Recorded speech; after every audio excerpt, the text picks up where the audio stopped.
given, that's how we live it. Don't be mad at the system, it's simply how we've existed. I hear a lot of people talking like they politicians and choose to be an accountant because it's safe in the business. Not because they want to do it, just because they heard it pays. And who the fuck wants to be poor knowing that's how we've been raised? Society is getting heavy, I can feel the weight. The pressure of success is like 100 million pounds of shit. How you guys doing today? It's Anthony Gangi. Welcome to another episode of Tier Talk. Guys, today we are going to be talking about dealing with high-profile inmates. In a couple of days, Wednesday, which is going to be June 16th, I'm going to go live on another channel called Duty Ron, D-U-T-Y Ron, and we're going to be discussing dealing with high-profile inmates. So I thought what we could do is kind of warm up the discussion here. And my guest today to help me discuss dealing with high-profile inmates is author of Corruption Behind Bars and also a fellow YouTube influencer, Gary York. What's up, Gary? Hello, Anthony. How you doing today? Hey, Gary, you mind introducing yourself to our audience? Yes, I'm Gary York. I am a author of Corruption Behind Bars and a new book coming out called The Toughest Job, representing correctional officers and the tough job they do. And I run a YouTube channel called True Prison Stories. I retired after 28.8 years from corrections, both state and county. I did both sides of the house. And glad to be here, and thank you for having me, Anthony. Glad to have you guys. It's going to be a very interesting discussion. Guys, by the way, Inmate Manipulation Decoded is now available on Amazon. Link to the book is in the description. Now, again, guys, we're going to be talking about dealing with high-profile inmates. It's going to be a great discussion. And just in case if you haven't, to show Tier Talks for you brave men and women that work in corrections or people from the outside looking in. Why not? And if you haven't, please subscribe, interact, engage, comment, hit that bell. Bell is going to notify you every time I post a video. We're going to go to our sponsor, which is American Military University. And then when we come back, we're going to be discussing dealing with high-profile inmates. Stand by. I wanted to attend a university that had an intelligence program. I wanted to look at problems different. I wanted to increase my critical thinking abilities. AMU offered those avenues to expand. Obtaining your degree as an adult, you're actually paying yourself and investing in yourself. You can't put a dollar on it. It's priceless. It's something that can never be taken away from you. American Military University. Learn from the leader. And we are back. Guys, real quick, this video is also sponsored by Guardian RFID. So today's video is brought to you by Guardian RFID. From inmate tracking and cell checks to cloud-based businesses and artificial intelligence, Guardian RFID digitally transforms jails, prisons, and juvenile detention facilities of every size. Visit guardianrfid.com for more information. All right, Gar. So this is going to be an interesting discussion, but real quick, Gar, I was wondering if you can help me out with something real quick. Can we explain the difference between high profile and high risk? Yes, I mean, they can intertwine, but let me just give some examples of high profile. El Chapo, the drug lord, he's high profile inmate.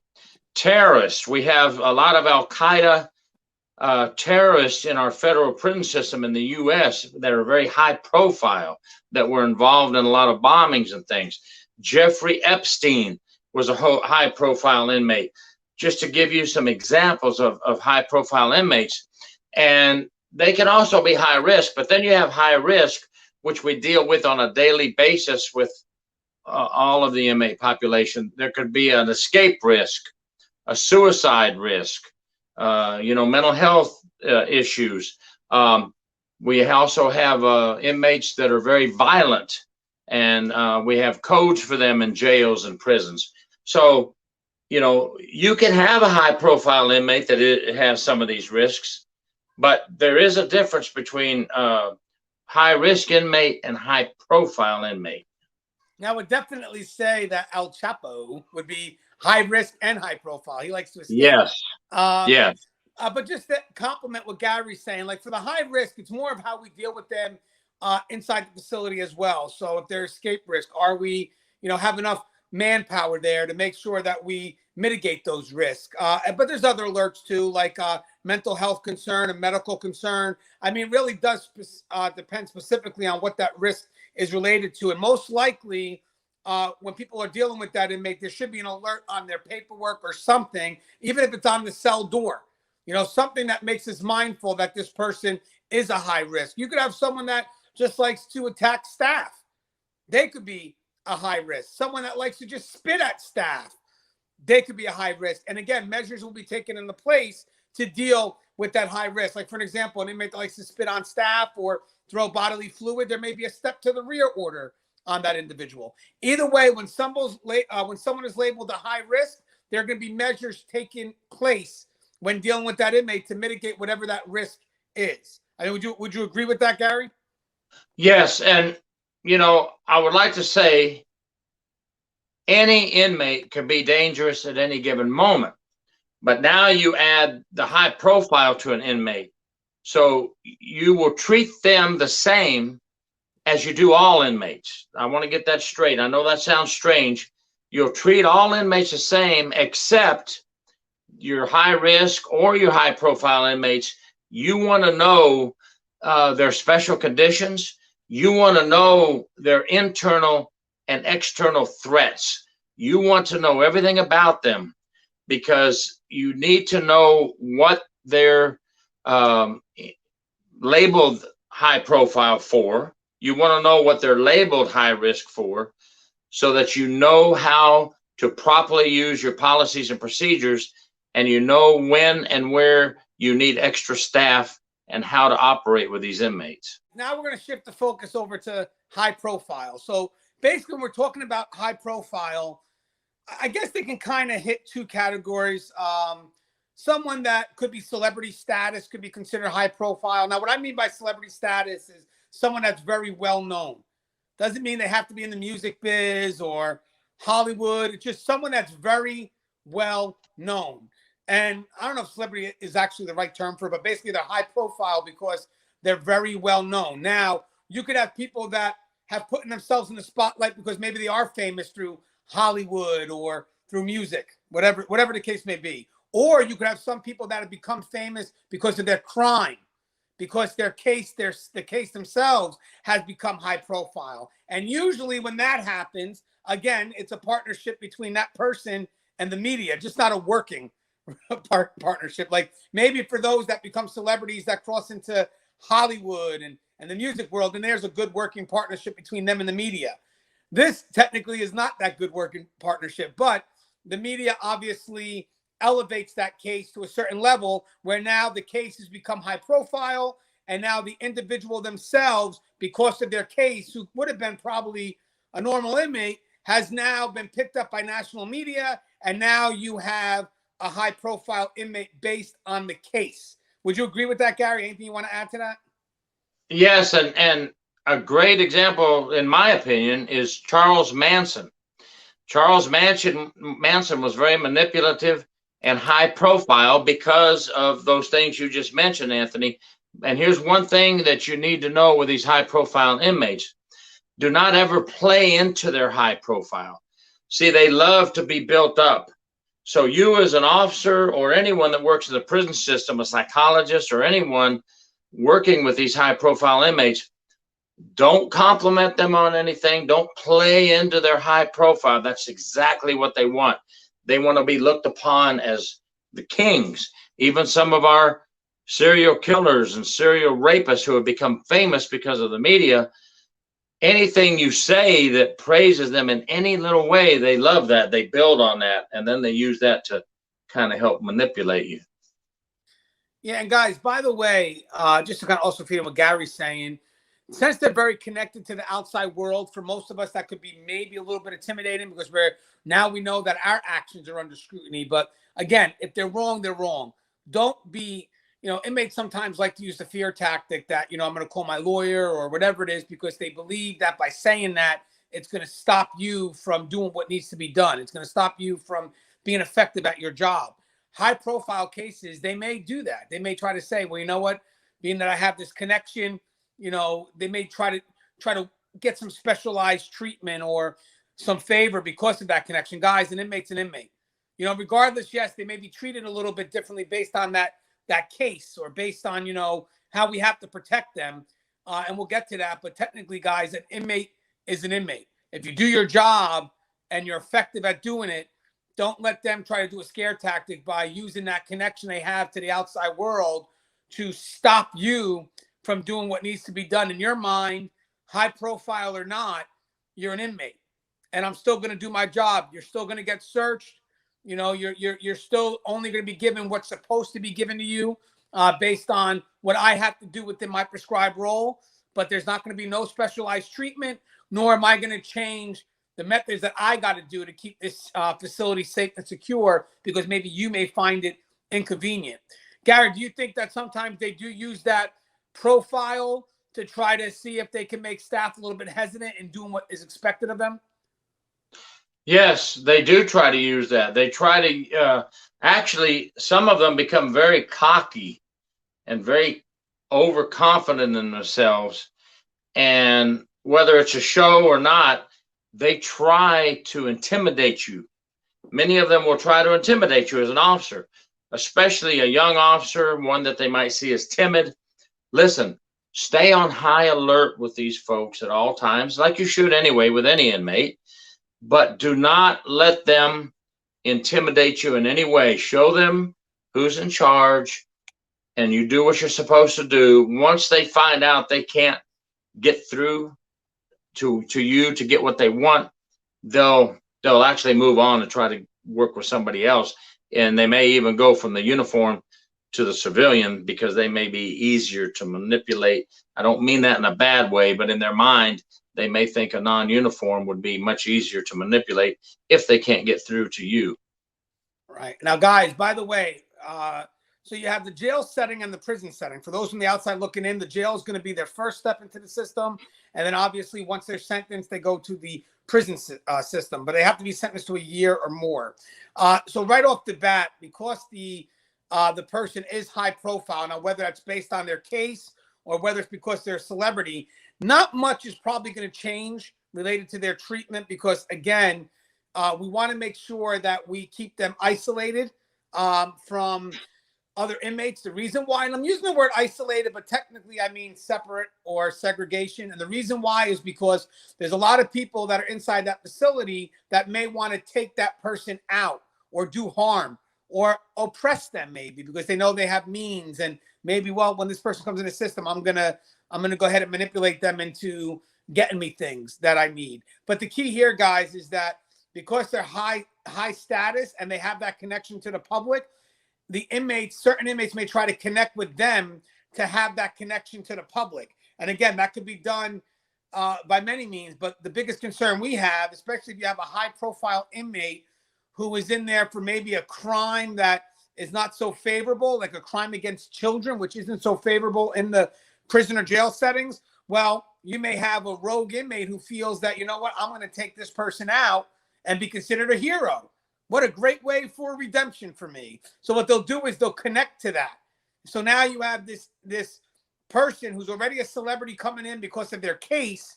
And then if they get mixed in with general population, and you happen to have that one inmate that looks to, I'm going to take this person out because I want to be seen as a hero because of what this person did, then they're going to try to connect to that fame that person already has. So right off the bat, because of that high profile, until that can be able to be managed, you got to put that person in isolation, or you got to put that person away from the other inmates until you can kind of discover what needs to be done in regards to keeping this inmate safe. And the other concern that we have too is with the media. Why this person, especially is in jail, they're going to be going through the court system, especially when they're in jail. Yeah, you may get a little bit about it when they're in the prison setting, but when they're in jail, they're going to still be going through it. So with that said, that's going to be on the news. So inmates have access to the outside world. They have access to the news. They have access to newspapers and current events. So we can't deny the inmates that. So the inmate that's coming in, that's high profile, that now is getting blasted on the news, we as custody or safety and security have to protect that inmate. Because again, they're not getting blasted in a favorable light. Their crime is getting put out there. And in some cases, as the court cases progress, very detailed versions of their crime, which may wind up inciting other inmates to get on them. So again, being able to deal with that is by kind of, okay, well, you know what? I can't stop the news from doing what they're doing. I can't stop the inmates from getting access to that. So, because even if we decide to turn off all the televisions, guys, they're going to have communication with their families, their friends. It's not going to be that hard to figure out that this high-profile inmate is now at their facility. So what we have to do is we have to make sure we can mitigate that risk. And the best way to do that is to protect that inmate, put them in, I guess you could kind of say protective custody, but it's an isolated area of the facility. And, you know, hopefully while they're going through this trial of this case, we can hold them there to kind of negate any inmate from that impulse of, I'm going to hop on that moment now because the case is still hot and it's trending. Maybe down the line, when things start to slow down, maybe you can gradually introduce that inmate to GP. But again, there could still be a risk there. But in the meantime, at that jail setting, the case is hot. It's still trending.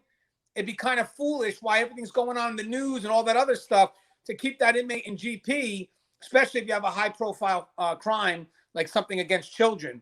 You know, what's your thoughts on that, Gary? I mean, are we on the same page? Yes, you know, no matter how disgusting of a crime a high-profile inmate is in for, it's our job to protect them. That's what we do. That's what we have to do. It's not our job to make decisions on their future or what happens to them. We're there to protect them, make sure they get through the court process when they're in the jail, and then once they get to the prison, it's still our job to provide care, custody, and control. We at our jail had them in ISO, which is isolation, which was right next to the master control room, or is right next to the master control room, with pure windows in front of master control looking through the windows of isolation. So we in master control can see all these inmate cells with a perfect view. Plus we had 15-minute checks on them. So we really, really watch them close to protect them and protect them from themselves in some cases, because as you know, some high-profile inmates may try to harm themselves. So yes, that's our job. That's our duty. And Anthony, you're correct about the media. In our courthouse here in Polk County, as in many counties across the country, we had court TV filming a lot of our trials here. A lot of Polk County, Florida trials are on court TV, just as they are from other counties across the state, the United States. So you're absolutely right, Anthony, and we're on the same page. Yeah, and I like what you mentioned, something about when the inmate could pose a risk to themselves. Mind you, guys, these inmates that are high profile, and what I mean high profile, I'm actually pushing onto the celebrity status. So those that may have, you know, lived in the limelight of Hollywood and, you know, being that celebrated music professional, whatever it is, you know, they get used to this high life. And then when they commit a crime, like, I mean, in some cases, I know of a few celebrities that got caught in DWI, death by auto. You know, they're looking at serious time because they were intoxicated. So as they're going through this case, and mind you guys, their life was up here. They're living in the limelight. Now, this is the first time that they come to a sudden crash, and welcome to what it's like to survive in a jail. And this before we get to the prison, by the way, because the jail is where a big part of that adjustment is going to have to come in. You know, so now you may have to have that inmate on some form of watch, whether it's close watch or constant, because of, you know, how they're going to have to face what's coming their way. You know, the fact that I was up here in this limelight and now it's all going to come crashing down, you know, as this court case, you know, starts to come to a close. And by the way, guys, especially when the outcome comes and it's not in their favor. And now the sentences become reality, because a lot of them may be motivated on false belief by their lawyers. Oh, don't worry, we'll get you out. We'll do this. We'll get you out. We'll get you out. And they really don't help the inmate or this high profile inmate to kind of deal with the fact that you may not get this case. You may not win. So what they do, guys, and if you're a lawyer, a criminal lawyer on the outside, think about this. If you kind of don't tell them the reality of what they're facing, and then they're thinking that they're going to get out, and then they wind up getting sentenced, and, you know, it's not what they thought it was because you made these promises. Automatic, guys, it adds work on us because this person is going to crash. And here's the unique thing. We, may see their reactions in court and say, oh, this person has definitely got to go onto some form of constant watch or close watch, or it should be automatic. The guy just got sentenced or she just got sentenced, so let's go ahead and put this person on constant watch or close watch. And the reason why we do it, guys, is so we can navigate through their impulse.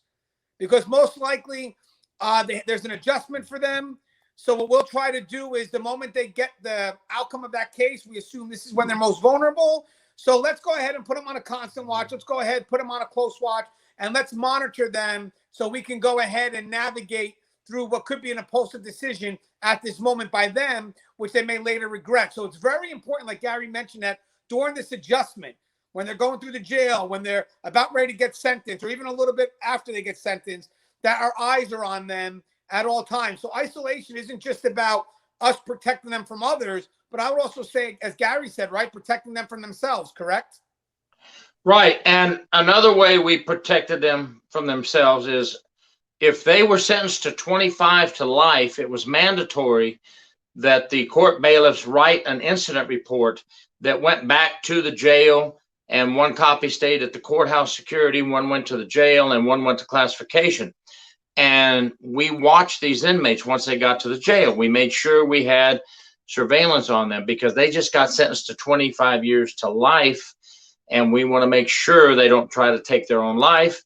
Another thing with these high profile cases, and in most cases, when we had somebody that was being charged criminally for violent crime, we always had 3 bailiffs in the courtroom. But at the time when the jury came back with a verdict, if you ever wonder why is the courtroom always got like 8, 9, 10 bailiffs, well, the main bailiff is supposed to say we have a verdict, call in and that they have a verdict. And then the bailiff, lieutenant, or captain, whatever you may have, they send extra bailiffs up to that courtroom because Anthony mentioned they may go off in the courtroom.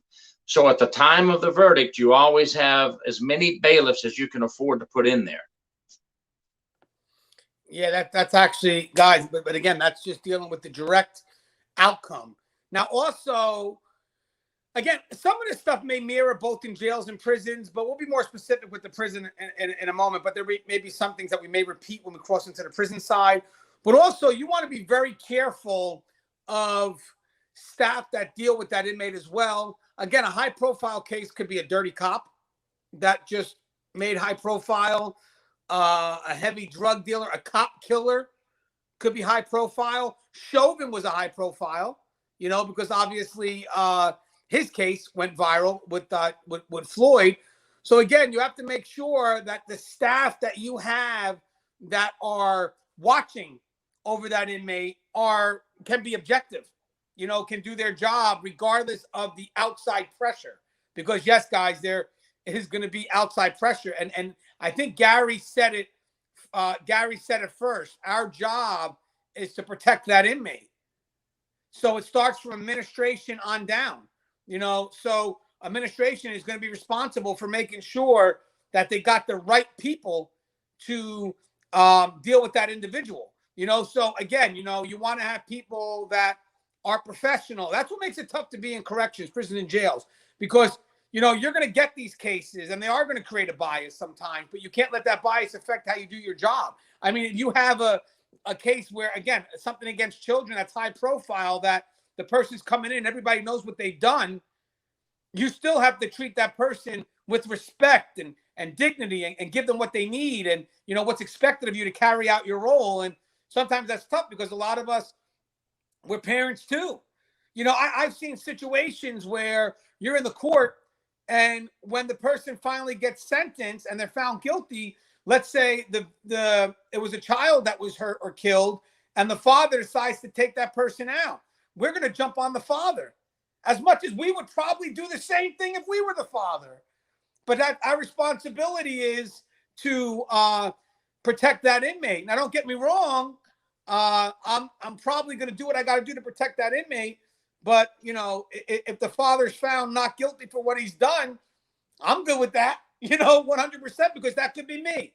But having said that, guys, we still have to be that role because we have to be seen as trusted in our position. Because if something happens to that inmate when they're supposed to go through trial, when they're supposed to carry out their sentence, they're going to look at us. Same thing with Epstein. Why weren't we doing those tours? Because we're in that position to make sure that the inmate, one, goes through trial, and we make sure that happens, and the inmate carries out their sentence. We don't want the suicides. As much as people are like, oh, they're just sex offenders or whatever it is, let them do it. Let them hang them. Guys, we want them to carry out their sentence. That's the easy way out. We don't want them to do that.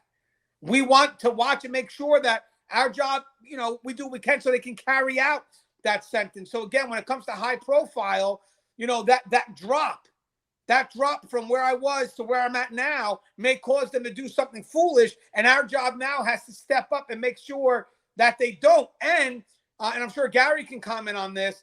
Guys, when it's out there and it's known, like this person's case is known, and again, the person getting sentenced and, everything's out there for the public, how we deal with that inmate afterwards is still out there with the public. Guys, all because the person's been sentenced, and we'll get to the prison side, but just in the meantime, there's going to be still an interest in that person. You saw it with Bill Cosby. You saw it with Epstein.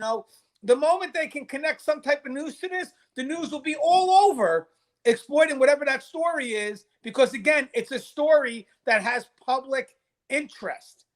That's why we have to be on point. When public connects to it, for whatever reason it is, we now have to make sure that we go above and beyond and doing what's expected of us, because if not, we will get put on the spotlight. And as you can see with the Epstein case, and I can kind of see, why the result is what the result is zero forgiveness. You're expected to do something, and now it's been on Front Street that you did not do it, because you know why?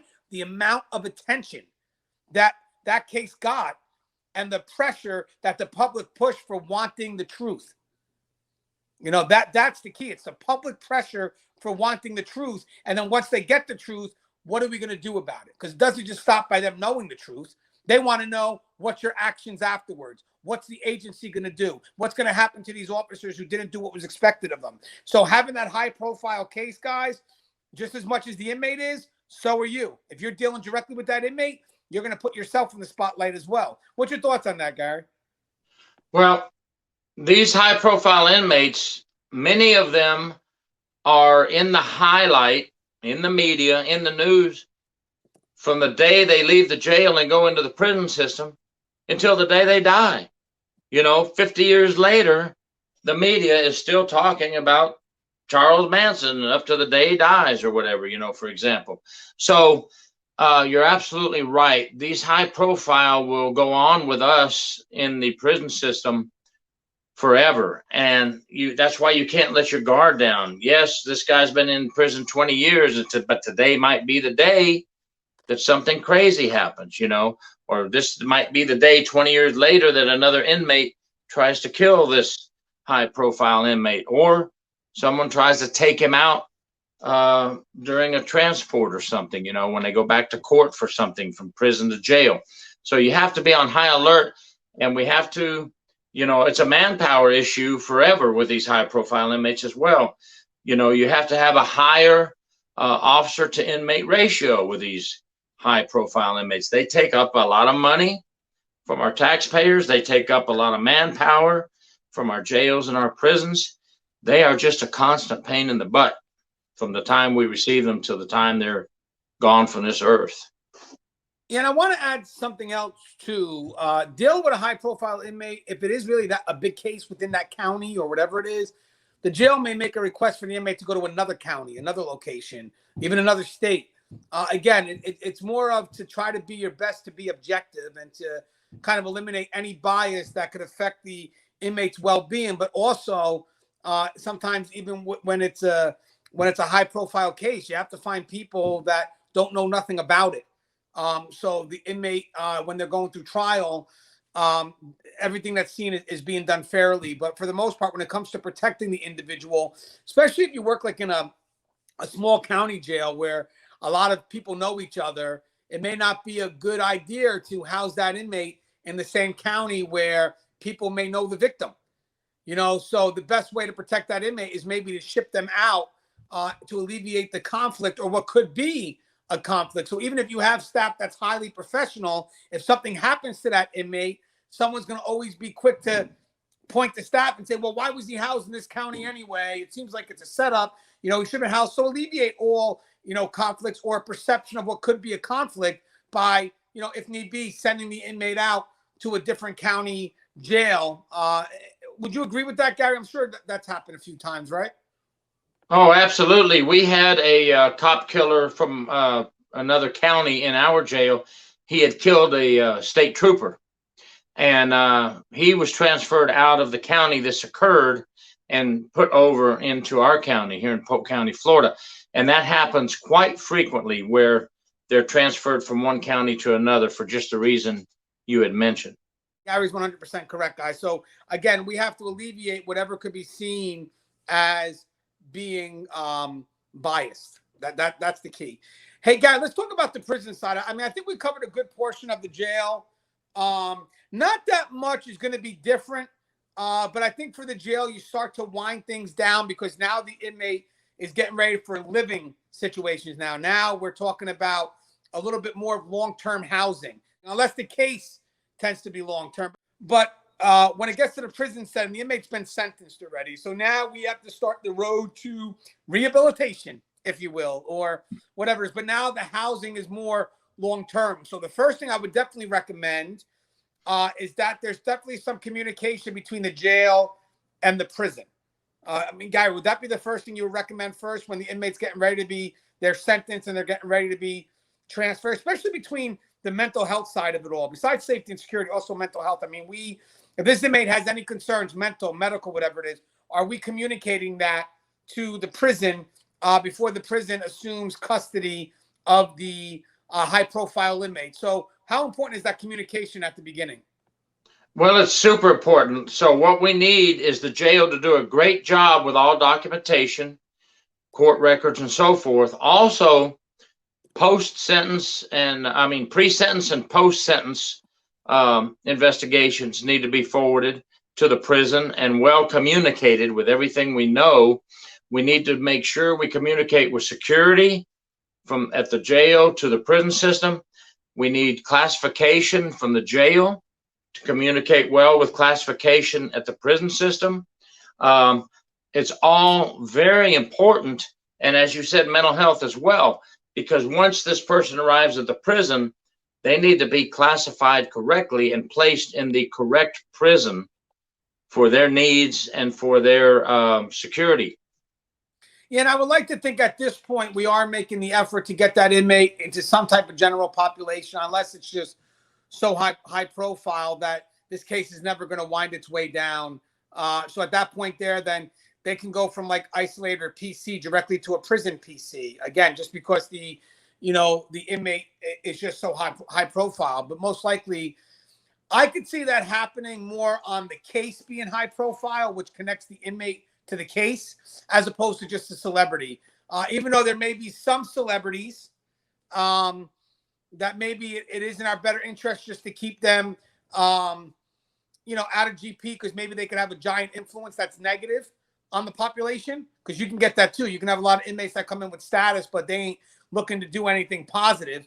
They could be like the lead of a gang or something like that. And when they're behind the wall, they have that influence. And maybe that's not somebody that you want around the general population. But for the most part, I would like to see that when that person starts going into the prison setting, you don't want to really keep them PC forever unless there's factors that you have to. You're going to start to want to transition that inmate into GP. And again, it's going to be a risk connected to that. So obviously you want to make sure that there's no dangers to that individual. Most likely, when you get to a prison setting, it may be tougher because, again, the inmate's there for long term, and eventually you may have to start justifying why you have this inmate away from or out of general population, because the protective custody side costs a lot of money. It requires separate staffing. It's a separate unit. It winds up costing a lot of money. So unless it's extreme, you want to make the effort to start bringing that inmate back into GP. And again, when you have PC, you also should be providing programming and stuff like that. So maybe it's just, cost effective to try to get that inmate back. But if there is a problem and you can't do that, then you're going to have to start to manage that inmate long-term in that protective unit, right? Would you agree with that, Gary? Absolutely. You know, you want to get them out in general population if you can. And then if things occur or as they occur, you can always reevaluate. For example, I had a high profile inmate who was all over the news with FDLE here in Florida, and he was the grandson of a very large grocery chain down here in the southern states, a lot of money. So we ran into other inmates extorting him. They knew he had the money and they were extorting him, and unfortunately a couple of officers extorted him as well, but they all got caught. But see, there's another example of a high profile inmate with money. Now what do? Do we take him out of general population or not? Or do we move him to another prison? And we did move him to another prison, and it started up again.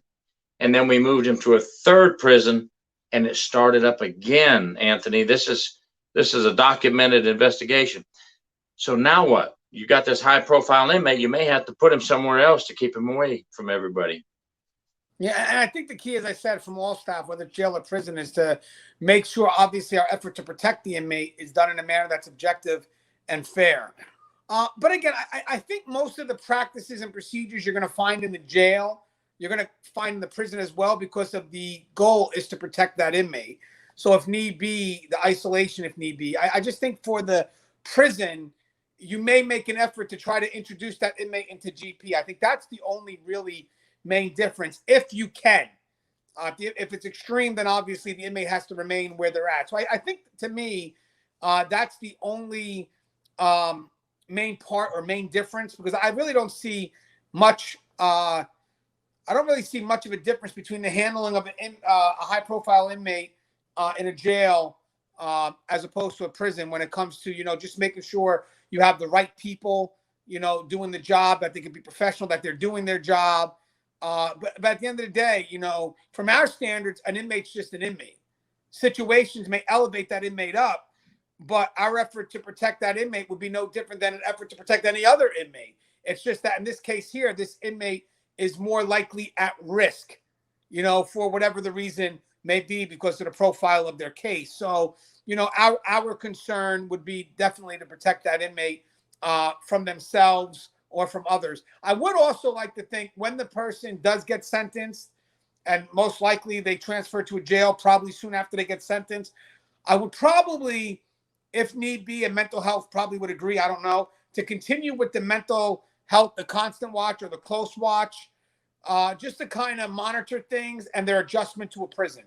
I think that would be something that I would do, again, because you're looking at someone who lived up here. Now reality's kicked in. Now they're sentenced, and now they're crossing into the prison life, and now they know, I'm going to be here for however many amount of years. So depending on how the lawyer dealt with them, I don't know. The key is that there's an adjustment here, and through that adjustment may require us to, keep that inmate away from any chance they can act impulsively, which means that you have to give them a chance to adjust. So not only are you kind of keeping your eyes on them, maybe watching them every 15 minutes, whatever the case may be, but you're probably going to introduce them to program people who could teach them how to deal with the adjustment they have to make, and basically that transition.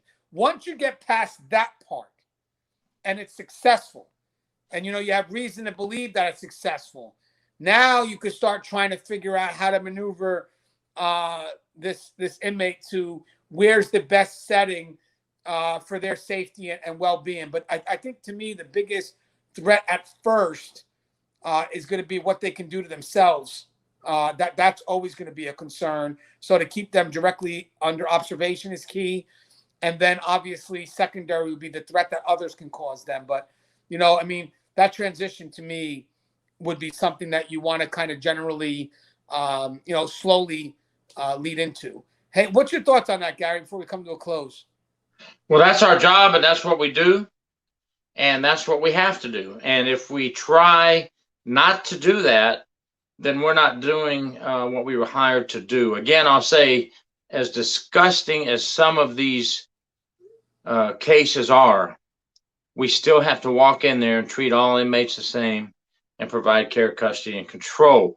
Now, for those super high profile inmates, you know, we have places like the Colorado Supermax. I think El Chapo's there, if I'm not mistaken.